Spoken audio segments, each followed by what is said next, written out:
तीव्र ऊर्जाएं रहती हैं, तो उनके निकट वो रहती हैं समय समय पर। वो या उनके अंडर में रहने वाले उनके गण वो स्वतः भेज दिए जाते हैं अपने आप ही। ऐसा नहीं कि आज तुम्हारी ड्यूटी, अब इस युग में तुम्हारी ड्यूटी नहीं, ऐसे चले जाते हैं। और किसी दूसरे रूप में, किसी दूसरे नाम से, क्योंकि संसारिक नाम रहेगा ना, तो वो समय समय पर उस क्रियाकलापों को, उस अंधकार को दूर करने के लिए, उस जीव को जो भटक गया है या वो जो सोई हुई चेतना है उसको जगाने के लिए, हिलाने के लिए प्रकट होते हैं। तो अब तुम उसको तंत्र में ले लोगे तो तंत्र में तुम वो कहेंगे कि एक लाइनेज है, लाइनेज ऐसे बनी हुई है श्रृंखला, वहां ऊपर सबसे पहले जो है वो भैरव बैठे हुए हैं, उनके नीचे जो है वो काली बैठी हुई है, और काली के नीचे जो है सुत मुनि है और विश्वामित्र हैं और जितने भी प्रकांड विद्वान रहे हैं। वो सिर्फ नाम नहीं है, तो वो बिंदु जो है वो उनके निकट टिमटिमा रहे हैं और समय समय पर ऊर्जा वेग से वो इधर आते हैं, ठीक है, और वो अपने अपने क्रियाकलापों को करते हैं। चाहे वो परशुराम की तरह मारकाट मचा रहे हों, चाहे राम की तरह हों, चाहे कृष्ण की तरह हों, गोपियों के बीच में टकता हुआ, किसी प्रकार से वो आते हैं। साईं को लोग जो है मुस्लिम बोल रहे हैं, लेकिन हम देख रहे हैं कहाँ कि वो काली के नीचे ही बैठे हुए हैं। अब किसको बताओगे, कौन देखेगा?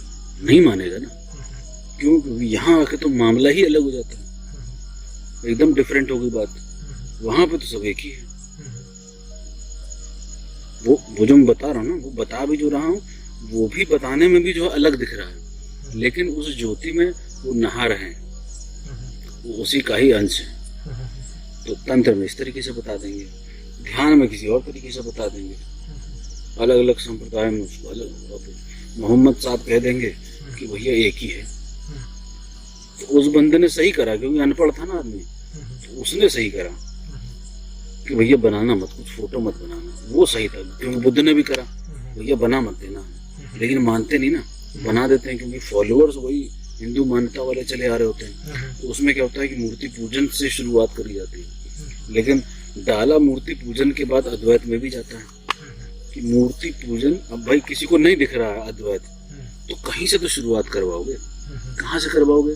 तो ये है, यहाँ झुको, ठीक है, कोई लॉजिकल हो जाए तो वो ज्योति कहीं किसी के अंदर प्रकट हुई हो, ठीक है, प्रकाशवान हुई हो किसी गुरु तत्व के अंदर, तो उसके सामने झुकाएगा, थोड़ा आंसू आएगा, थोड़ा सा प्रवचन, मूर्ति तो प्रवचन करेगी नहीं, तो उस गुरु के प्रवचन के अंडर में उसका मैल धुलेगा, थोड़ा सा सोच आएगी, बुद्धि आएगी, किताब पढ़े, कुछ तो होगा, ध्यान साधना करे, कुछ तो करेगा। तो इसलिए फिर गुरु, और फिर प्रथम जो है मूर्ति। तो मूर्ति अब है इस समय, वो तो चेतनावान बची नहीं, ठीक है।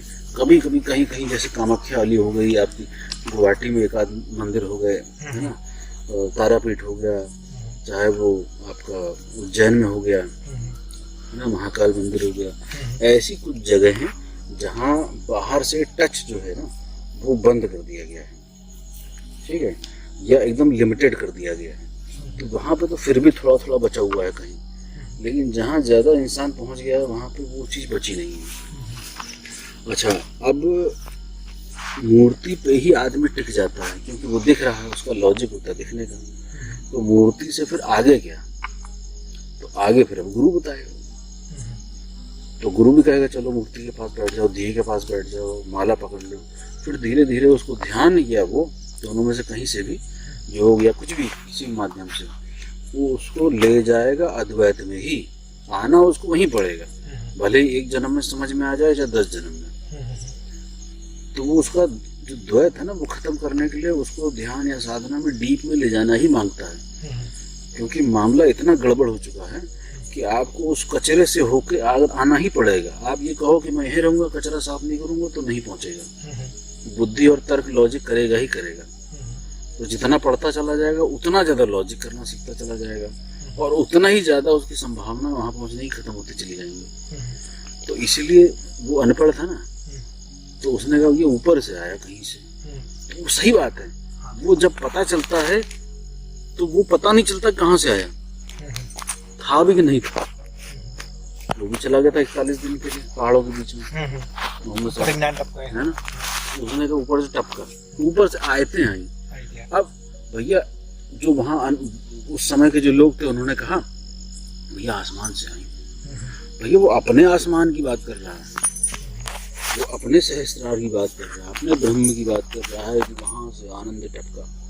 वही हिंदुइज्म कह रहा है कि भैया ऊपर से ब्रह्म रंध्र से टपक रहा है, ठीक है, तालू के ऊपर से ऐसे आता है। तो बात हो वही रही है, लेकिन आप जब बताने लगोगे तो फिर वो वही बुद्धिमान लोग सुनेंगे। वो मुल्ला सुनेगा तो कहेगा नहीं यार ये बात नहीं आई तो ऊपर से, उन्होंने कहा। वो हिंदू कहेगा साला तुम इनको कैसे जोड़ के देख रहे हो यार हमसे। तो जितना व्यक्ति अनपढ़ होगा, ज्यादा पढ़ा लिखा नहीं होगा, ज्यादा यहाँ उसने ठूस के नहीं रखा होगा, उतना इजी हो जाएगा।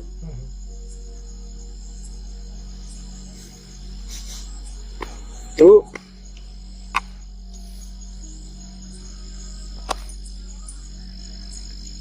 वो ना बताने की चीज है ना देखने की चीज है, ठीक है, क्योंकि बताने और देखने दोनों वाला ही वहां समाप्त हो जाता है, ठीक है। सिर्फ एक सत्य बचता है, एक प्रकाश बचता है, और उसमें वो टिमटिमाता है, दीप्यमान हो जाता है। इतनी सी कहानी है, इसके अलावा कुछ नहीं होता। इसके अलावा जितना होता है वो सब माया की खेल हो जाता है। वो सिर्फ टिमटिमा रहा। अब उस प्रकाश फेंकते हुए उस कण को तुम क्या कहोगे? तुम जब कहोगे तो कहोगे यार वो एटम है, तुम कहोगे परमाणु है, वो कहोगे पीनियल ग्लैंड है, वो कहोगे सहस्त्रदल कमल है, वो कहोगे शांति है, वो कहोगे मौन है, वो कहोगे परमात्मा है, कैवल्य है, बुद्धत्व, कितने शब्दों से नवाजोगे उसको। लेकिन एक्चुअली में सिर्फ इतनी सी बात है, सत्य है बस, प्रकाश बस, उसके अलावा कोई लॉजिक नहीं।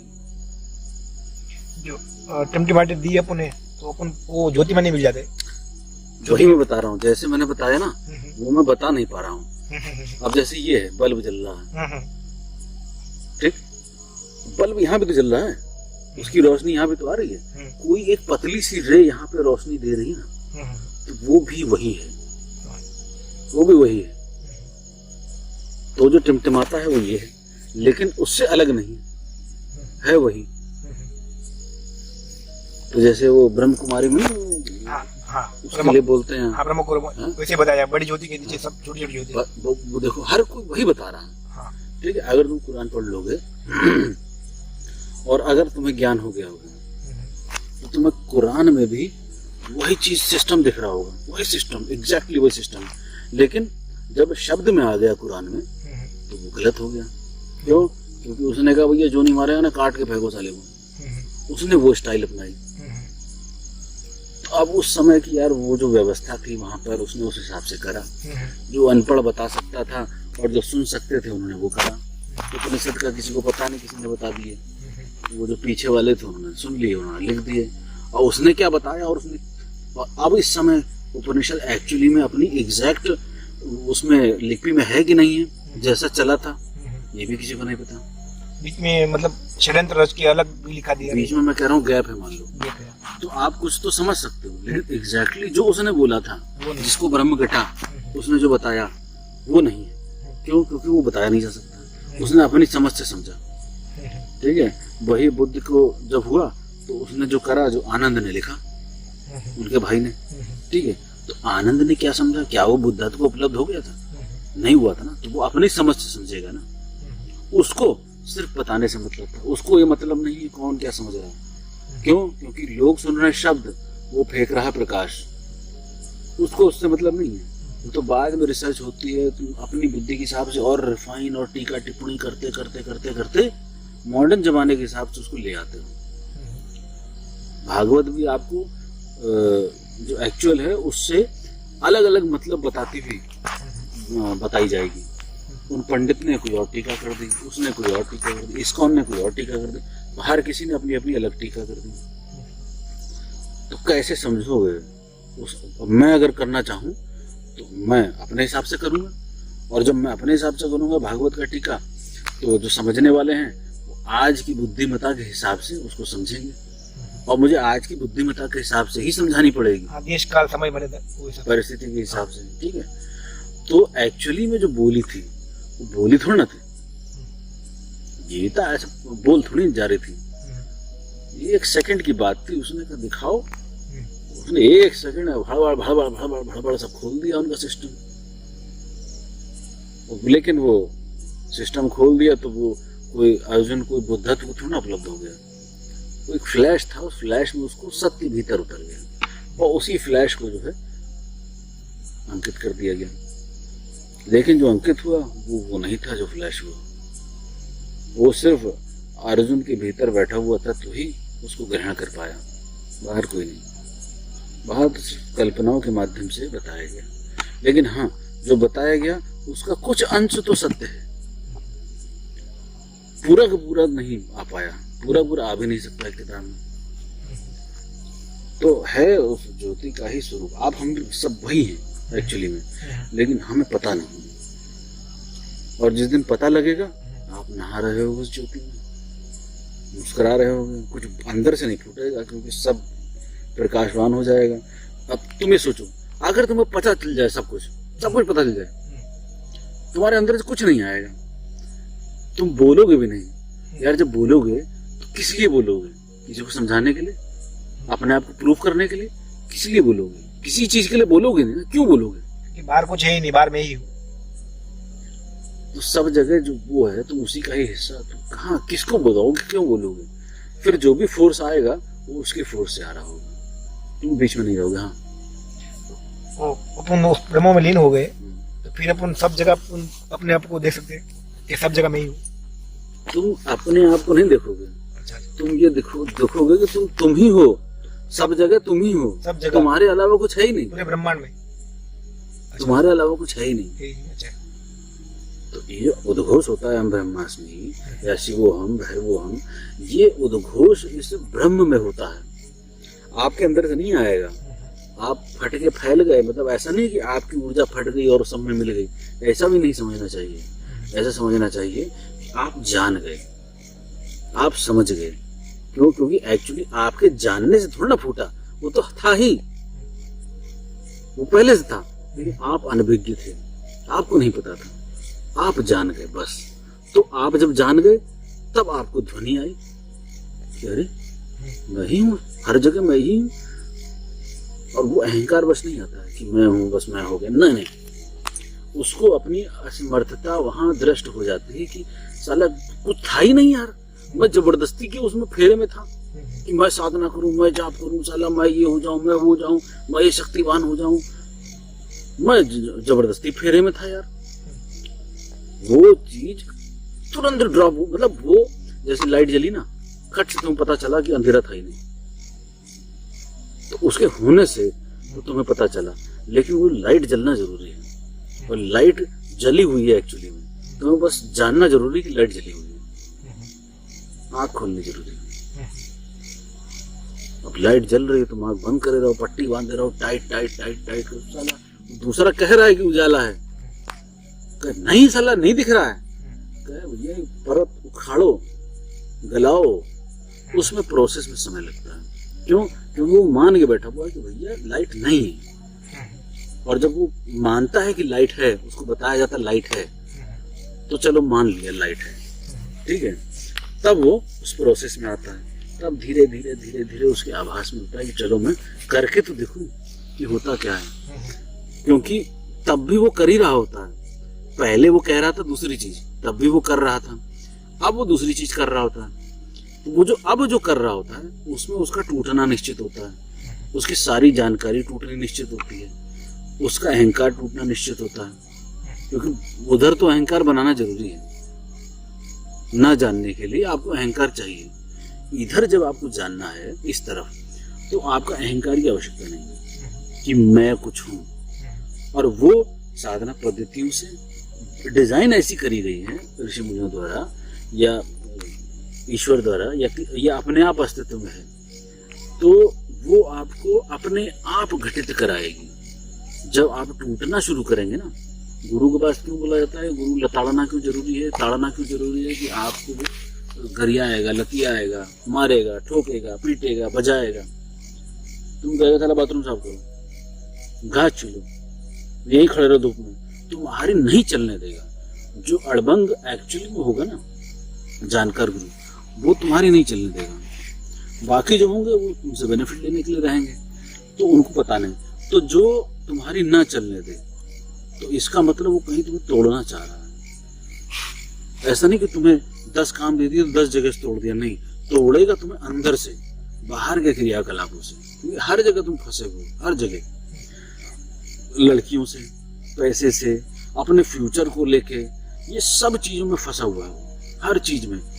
तो वो काम ऐसे कराए तो आपसे, आपको लगेगा कि आपका जीवन तबाह कर रहा है, तोड़ रहा है, लेकिन तोड़ वो अंदर से रहा होता है, आपको चोट वो अंदर डाल रहा होता है कि जहां से इसने पकड़ा, मतलब उसने पकड़ा हुआ है, और पकड़ में फिर जो है बहुत सारी चीजें पकड़ में आ गई हैं, तो उसकी वो पकड़ ढीली करवाना चाहता है।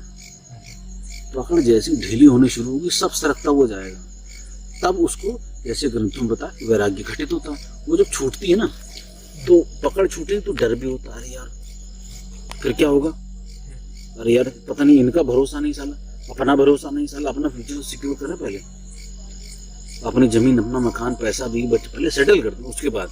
तो ये कभी नहीं होगा, सेटल कभी नहीं होता है।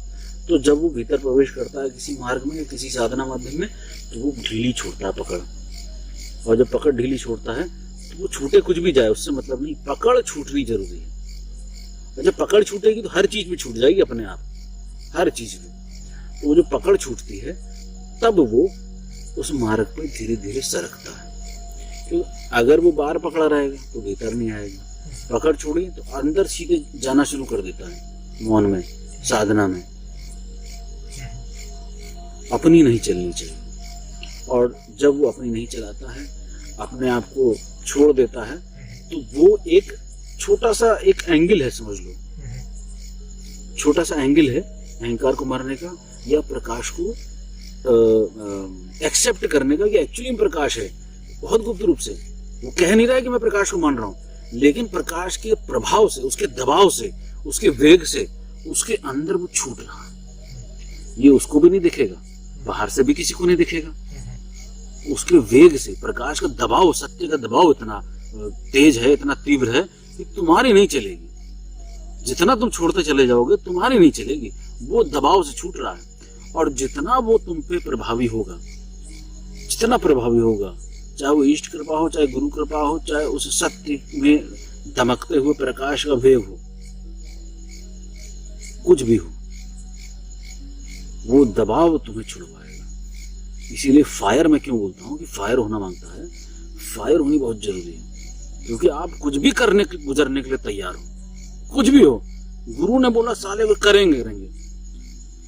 क्यों? क्योंकि हमारा मन है ना, हमारा खेलता है मन, तो उस मन के खेलने को गुरु समझता है, उसको वहां तोड़ना बहुत जरूरी है। चाहे पैसे संबंधित हो, मान सम्मान से हो, मैं कुछ हो जाऊं, या मेरा बैकग्राउंड सेफ हो जाए, मेरे बच्चे सेफ हो जाए, मेरे पास अच्छे कपड़े हो जाएं, सब कुछ मेरे पास हो जाए, उसके बाद मैं आऊंगा। क्योंकि पता नहीं इधर क्या हो, ये जो पता नहीं इधर क्या हो, ये जो हो रहा है, ये लॉजिक जो आ रहा है ना बीच में, पता नहीं क्या हो, ये जो बात आ रही है निकल के, यही एक्चुअली में आपका जो असत्य है ना, वो कांप रहा है उस समय। वो दूर हटने की स्थिति है असत्य की, सत्य के प्रभाव में। तो ये जानना कि जब छूट रहा है तो घबराहट हो रही है, या अंदर बेचैनी हो रही है, या कुछ भी अजीब सा हो रहा है, तो ये जो आपके समझ में ना आ रहा हो, तो ये समझ लेना कि ये आपके असत्य के जानने का समय शुरू हो गया है। अब आपके जानने का समय आने वाला है। और ऐसा नहीं कि असत्य चला गया और जानना आ गया, नहीं, कि आपको लग गया। बहुत गहराई तक असत्य छुपा होता है, बहुत गहराई तक। तो वो धीरे धीरे धीरे धीरे साफ होता है। किसी दिन, एक दिन भी हो जाएगा। आपकी तैयारी होनी चाहिए। आपकी तैयारी अगर होगी तो किसी दिन भी घटित हो जाएगा। आप तैयार होने चाहिए कि पूरा न्यौछावर साला, जो हो जाए, पृथ्वी फट जाए, मैं अभी मर जाऊं, अपने को, साधक को ऐसे देखना चाहिए कि मैं अभी मरने वाला हूं, अभी मैं मरने वाला हूं। ऐसे साधक का जीवन होना चाहिए।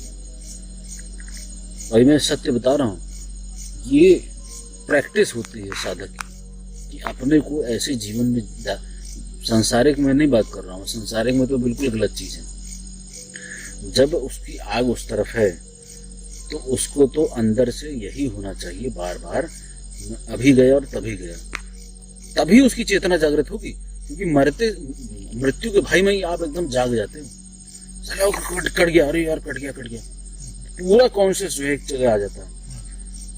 तो सबसे बड़ी दुख और कष्ट वेदना क्या है कि मैं मर ना जाऊं। तो वहां पर जब आप ये चोट मारेंगे ना, अरे कहीं मर ना जाऊं, इसका साइकोलॉजिकल इफेक्ट भी पड़ता है कि जो चीज आप बार बार डालोगे, मर रहा हूं, तो पता चला कहीं एक्सीडेंट ही ना हो जाए। इसलिए एकांत, मौन, ये व्यवस्थाएं हमारे संस्कारों में पुराने बताई हुई हैं। एकांत में चले जाओ, मौन में चले जाओ, गुरु सानिध्य में चले जाओ, तो करो साधना। अब यहाँ व्यवस्था ऐसी है इस जगत में, इस समय कलयुग है, तो आपको भाई मकान भी चाहिए, मकान नहीं है तो किराए भी देना है, अब उसके लिए आपको पैसे भी कमाने हैं, तो बहुत सारी चीजें करनी है, सत्य असत्य में डोलते रहेंगे, है ना, तो वो सब संचित करते चले जाएंगे। कहाँ से यात्रा करेंगे, कहाँ से मौन रहेंगे, कहाँ से अपरिग्रह करेंगे। तो आपको अपरिग्रह करना है, आपको सत्य बोलना है, आपको मौन रहना है ना, जमीन पे सो, ऐसी बहुत सारी चीजें हैं जो आपकी यात्रा को बहुत सहज कर देती है, बहुत सहज कर देती है। ब्रह्मचर्य का पालन, तो देखना नहीं दूसरे को, बोलना नहीं, छूना नहीं, हाँ, एक टाइम भोजन करना, ये सब इसलिए करा जाता है कि तोड़ो साले को, ये तोड़ने की व्यवस्थाएं बनाई हुई है। साला खाओगे पेल के ऊर्जा बनेगी, मसल बन जाएगी, साले वो 10 लोगों को तुम घर ही आओगे।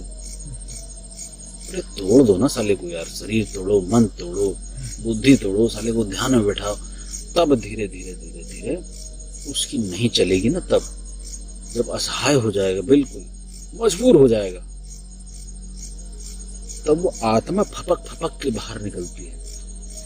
उसमें कुछ रोने में कोई रीजन नहीं होता कि मैं क्यों रो रही हूं, इतनी मजबूर हो जाती है, इतनी असहाय हो जाती है कि साला मैं करूं क्या। वो भी एक स्टेप है। और जब असहाय रोना आए, खूब रोना आए, कुछ पता ही ना चले क्यों रोना आ रहा है, तो समझ लेना कि अंदर का मैल निकलना शुरू हो गया, आत्मा हल्की होनी शुरू हो जाएगी धीरे धीरे। और जैसे जैसे जैसे जैसे हल्की होगी, वैसे वैसे वैसे वैसे तैरनी शुरू हो जाएगी, हल्की, बिल्कुल एकदम शांत, निष्कपट, निश्चल, अबोध, बिल्कुल जैसा प्रकाश है वैसी। और बस किसी दिन एक झटका लगेगा और एकदम चारों तरफ तुम्हें कुछ भी नहीं दिखाई देगा, सब असत्य जा चुका होगा, बिल्कुल गहन मौन में स्थापित हो चुके होगे तुम। न किसी से बात अंदर से आएगा नहीं, उठेगा नहीं, क्योंकि अंदर कुछ बचेगा ही नहीं। अंदर क्या बचेगा, कुछ नहीं बचेगा, कुछ है भी नहीं अंदर एक्चुअली। वो तो तुमने मान के ले लिया है ना, तो तुम्हें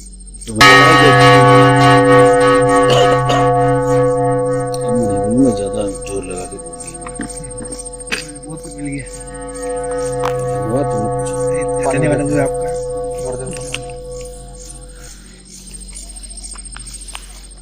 ये जो हुआ, ये जो अभी हुआ, ये होना जरूरी है।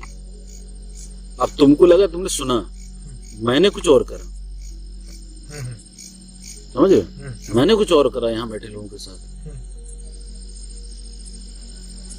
और हमें पता है यहाँ 4-5-6 लोग बैठे हैं, लेकिन मुझे पता है यहाँ कोई और भी बैठा है, तो मैंने कुछ और करा। कानों ने, माइंड ने, मन ने सुन के उसको समझ लिया, लेकिन वो ठीक है, उसके लेवल पे ठीक है, उसको सहायक होगा। लेकिन मैंने जो करा वो मैंने अलग करा कुछ।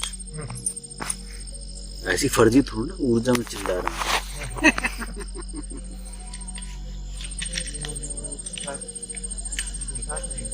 क्या? नहीं, वो प्रकाश नहीं देखा आपने। प्रकाश आपने देख लिया होता तो आप प्रकाशमान होते। कुछ देखा होगा आपने, कुछ देखा होगा, क्योंकि बहुत कुछ है अनभिज्ञ। तो लगा लीजिए, बहुत कुछ अनभिज्ञ है अभिनंदन जी, है ना। प्रकाश में तो आप नहा जाएंगे, आप बचेंगे नहीं, और जिसके साथ ये एक बार घटना घट जाए हाँ। तो वो मतलब क्लोज भी नहीं होती फिर। एक बार घट गई तो बस खत्म, खेल खत्म। आप बचोगे नहीं, आप तैरोगे। आपको इस बॉडी में एडजस्ट करने के लिए वर्षों महीनों लग जाएंगे। आपका सिस्टम है खाने पीने का, वो सब गड़बड़ा जाएगा। आपकी जो सेल है ना, एक एक सेल, उसमें से आपको ऊर्जा दिखेगी, ये शरीर नहीं दिखेगा। ये आपको समझने के लिए बरसों लग जाएंगे एक्चुअली हुआ क्या। और कोई बिरला आपका कोई किसी ऐसे चेतना से मुलाकात हुई तो वो आपको बता पाएगा कि ये क्या हुआ।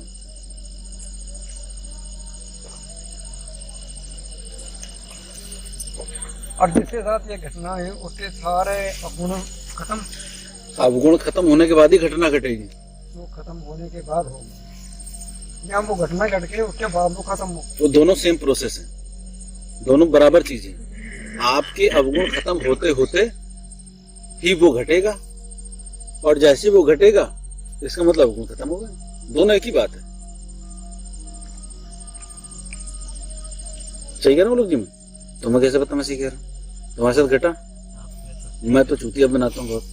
अगर घटा है तो फिर भीतर कुछ नहीं होगा, और अगर भीतर मौजूद है इसका मतलब घटा नहीं है। आप बचोगे नहीं, आप स्वयं को जान लोगे कि एक्चुअली में आप हो क्या। भीतर से कोई एक चीज होगी, इससे आप समझ लेना, भीतर से कोई प्रश्न नहीं आएगा, कोई दुविधा नहीं होगी। ये चीज आप समझ लेना, समझ रहे हो? ये चीज आप समझ लेना, प्रश्न नहीं आएगा, कुछ नहीं होगा। खाली डिब्बा। हाँ, खाली डिब्बा, खाली एकदम हॉलो पाइप होता है, हवा आ रही जा रही, बस वो पड़ा हुआ पाइप समझ लेना अपने आप को।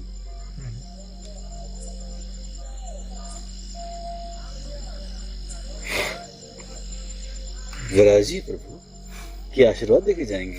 जो स्वामी रामदेव जो अपना वो करवाते हैं ऐसे दबा के, तो कहते हैं वो लाइट होती है, एक्चुअल वो क्या चीज है फिर? वो तो देखो, आपके जो अंदर केंद्र है ना, जो अंदर सेंटर है अलग अलग, जो आपका आज्ञा चक्र है, वो कुंडलिनी प्रोसेस है। उसमें कुंडलिनी प्रोसेस का सत्य से कोई दूर दूर तक लेना देना नहीं है। कुंडलिनी प्रोसेस अलग है और सत्य का प्रकाश अलग है, ये आप समझ लीजिए। कुंडलिनी जागी आपकी, ठीक है, आपका फ्लो बढ़ेगा, आपको चीजें दिखना, अनुभव होना, आप छू देंगे तो लोगों को अलग लगेगा, ऐसी चीजें हो जाएंगी। वाक सिद्धि इत्यादि ये सब छोटी छोटी चीजें हैं, लगेंगी बहुत बड़ी। आप वहां रुक सकते हैं, अपनी यात्रा को रोक सकते हैं, और रुक जाती है, बहुत लोगों की रुक जाती है ना। जितने गद्दी लगाते हुए देखते होंगे, जितना भगत लोग देखते हैं, सब रुके हुए लोग हैं।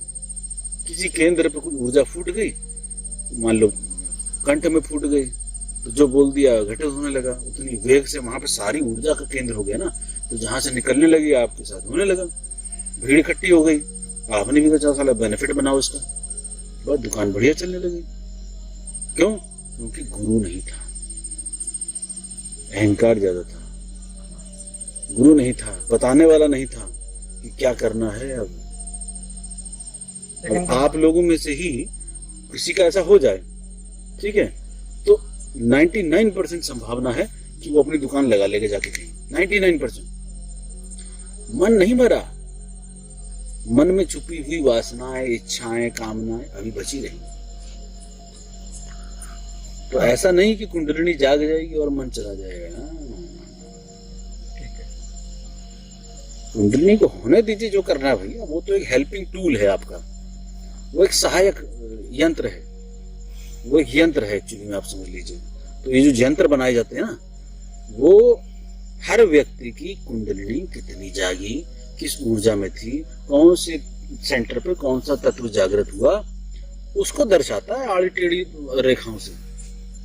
वो यंत्र को ऐसा थोड़ा ना है कि वो रेखा बना दी तो भैया वो शुद्ध यंत्र होगा। रावण का आपने देखा होगा यंत्र, रावण का देखा आपने? देखा? रावण का यंत्र देखिए, हनुमान का देखिए, दुर्गा का देखिए, ऐसे यंत्र देखिए, उनके यंत्रों की आकृतियां देखिए कैसे बनी हैं। यंत्र के नाम पे इतना चूतिया काटा गया है ना, इतना चूतिया काटा गया है, बता नहीं सकता हूं। और किसी को नहीं पता यंत्र क्या है।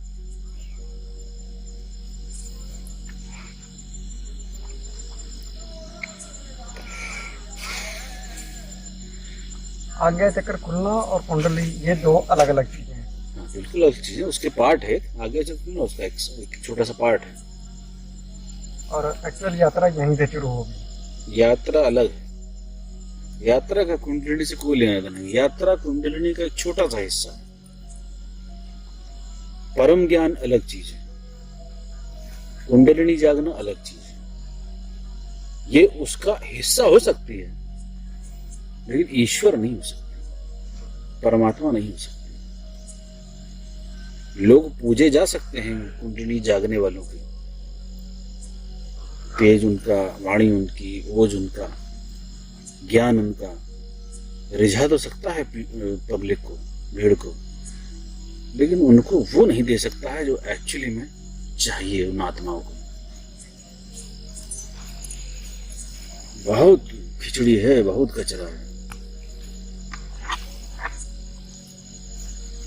इसीलिए गुरु सानिध्य में लोगों के साथ घटता है, थोड़ा थोड़ा कुछ घटा वो अपना साइड हो गया, और जो लगा रहेगा वो समझ लेना कि वो निकलेगा जरूर। वो जितनी गाली खाएगा, जितना लताड़ खाएगा, वो निकलेगा जरूर। ये चीज मैं गारंटी से बोल रहा हूं। क्यों? क्योंकि उसको पता है एक्चुअली में कहाँ चोट मारनी है, कहाँ इसको भटकाना जरूरी है।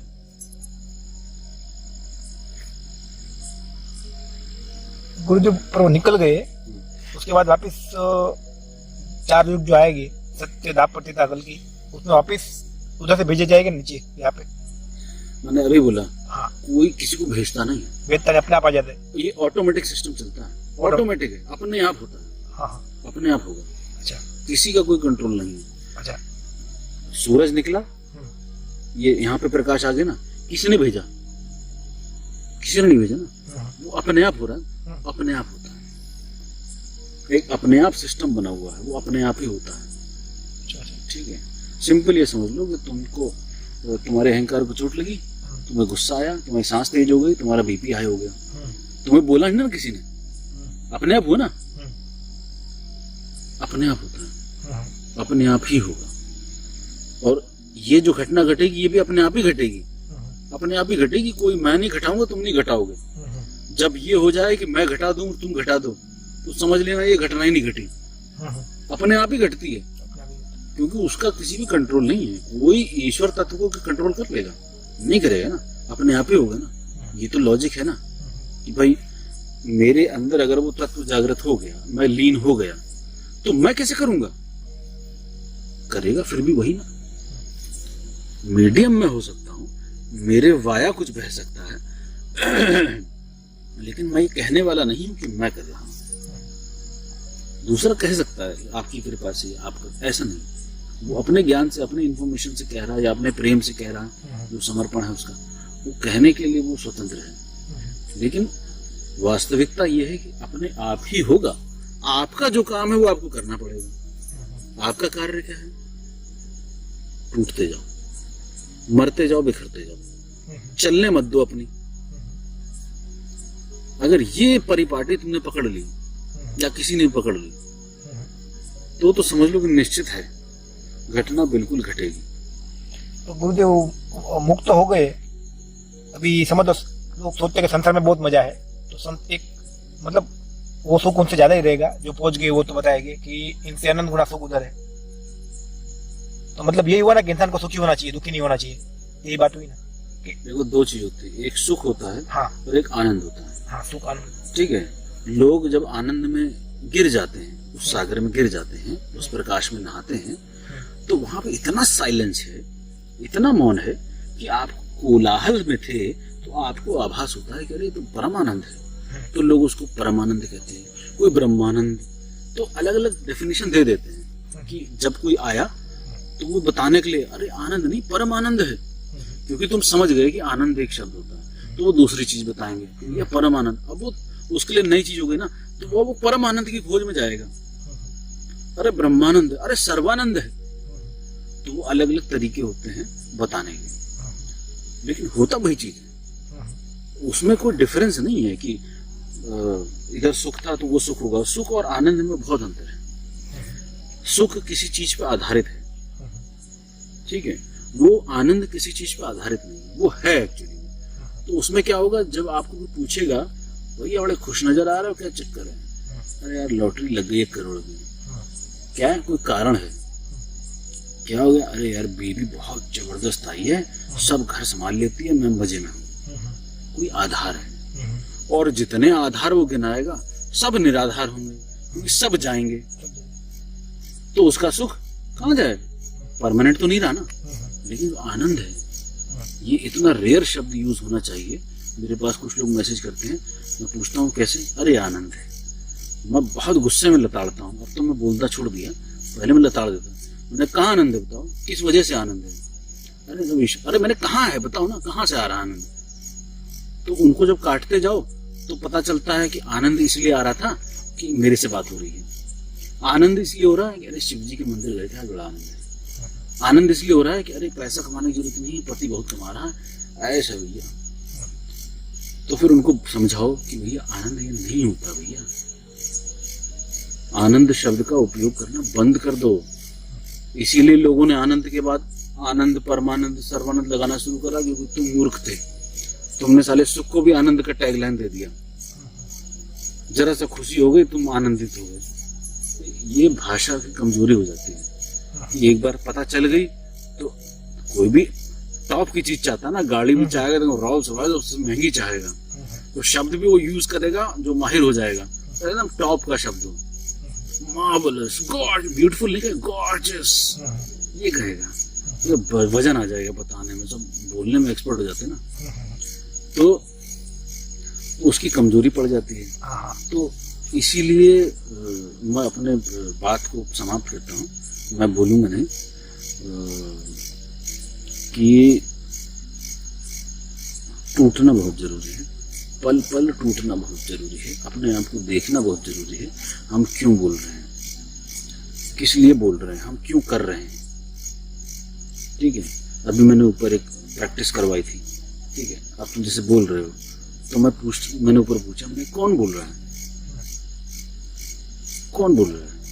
और गोविंद बता रहे 4 घंटा ऊपर चला था। तो मैंने कहा कौन बोल रहा है ये बताओ ना भाई।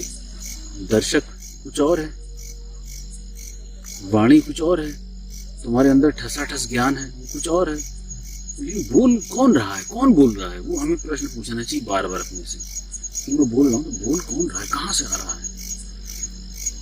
तो क्या मतलब जिसको कुछ भी नहीं पता क्या वो नहीं बोलेगा? क्या जिन्होंने कोई किताब नहीं पढ़ी या जो गांव में रह रहे हैं बचपन से, क्या वो बोलते नहीं? बिल्कुल बोलते हैं ना। क्या बोल रहे हैं, कौन बोल रहे हैं? जो बच्चा आया छोटा छोटा सा, वो जो आवाज निकाल, कौन बोल रहा है? उसको तो किसी ने किताब नहीं पढ़ा, कौन बोल रहा है? ये अपने आप से प्रश्न पूछो, बार बार पूछो, लगातार पूछो, चलते फिरते उठते बैठते। ये इतनी जबरदस्त चाबी दी मैंने, अगर कोई इस चाबी को भी पकड़ ले तो ताला खोल दे। उर्दू मैंने थोड़ा कि वो प्रकाश से ही एनर्जी आ रही है और उनसे ही मतलब वो प्रकाश की ध्वनि, ऊर्जा, वही सब अपने अंदर वही बोल रही। तुम्हें पता है? नहीं पता नहीं, बस तुमने विचारा ना। हाँ विचारा। इसका मतलब तुम्हारा गलत है विचार, तुम्हें पता नहीं है। तुम ये पूछो और अपने हर लॉजिक को अपने आप से काटो, जैसे मैंने काटा। तो काटते जाओ, काटते जाओ। तोड़ना बहुत जरूरी है। अब मुझे मत बुलवाना।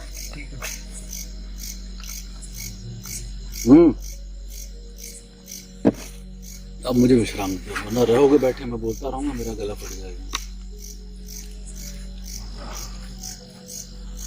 जाओ जाओ भोजन को।